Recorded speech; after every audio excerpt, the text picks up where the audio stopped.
முசுகுந்தன் தேவருலகில் இருந்து அந்த 7 சிலைகளுடன் பூலோகம் வந்து சேர்ந்தான்.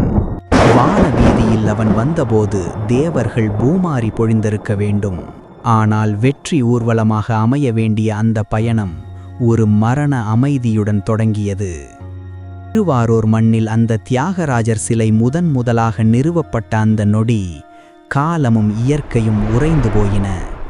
மதிய வெயில் சுட்டெரித்து கொண்டிருந்த வேளையில் திடீரென வெளிச்சம் மறைந்து வானம் ஒரு கரிக்கட்டையைப் போல கருத்தது. பின் யாரும் பார்த்திராத ஒரு இரத்தச் சிவப்பாக மாறியது. அது மங்களத்தின் அறிகுறியல்ல, அது ஒரு எச்சரிக்கை.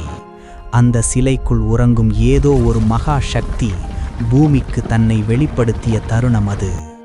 7 விற்றங்க தலங்களில் திருவாரூரே முதன்மையானது. ஆனால் அங்கேதான் ஒரு விசித்திரமான மர்மமான விதிமுறை உருவாக்கப்பட்டது. தியாகராஜரின் முகம் தெரியும், அவரது கைகள் தெரியும், அவர் அணிந்திருக்கும் ஆபரணங்கள் தெரியும். ஆனால் அவரது பாதங்கள், அவை எப்போதும் ஒரு அடர்த்தியான துணியால் மூடப்பட்டே இருக்கும்.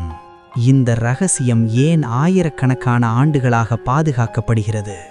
அந்த பாதங்களுக்கு அடியில் அப்படி என்ன ஒளிந்திருக்கிறது? சாதாரண கண்களுக்கு புலப்படாத அந்த மர்மத்தை புராணங்கள் வெறும் ரகசியம் என்று சொல்லி கடந்து விடுகின்றன. ஆனால் உண்மை மிகவும் பயங்கரமானது. அந்த ரகசியத்தை தேடிச் சென்றவர்கள் யாரும் மீண்டும் திரும்பியதில்லை. உண்மை என்னவென்றால், அந்த சிலைகள் இந்திரனால் சாதாரண பக்திக்காக உருவாக்கப்பட்டவை அல்ல.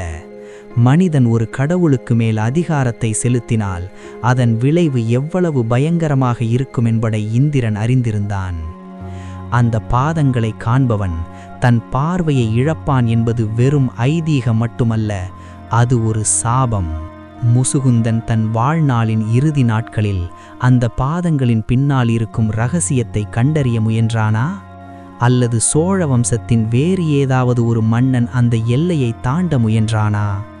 வரலாறு இந்த பக்கங்களை தந்திரமாக தவிர்த்துவிட்டது.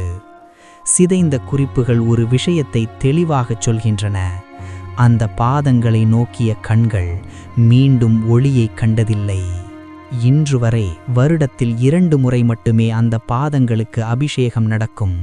அப்போதும் கூட அங்கே இருக்கும் அர்ச்சகர்கள் தங்கள் கண்களை கட்டிக்கொண்டுதான் பணி செய்வார்கள் என்று சொல்லப்படுகிறது.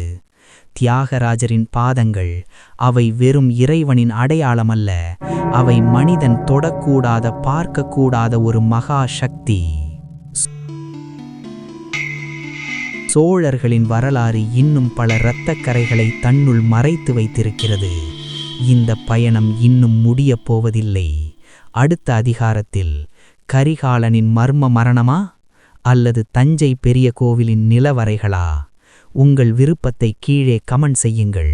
மறக்காமல் சப்ஸ்கிரைப் செய்து இந்த மர்ம உலகில் எங்களுடன் இணையுங்கள்.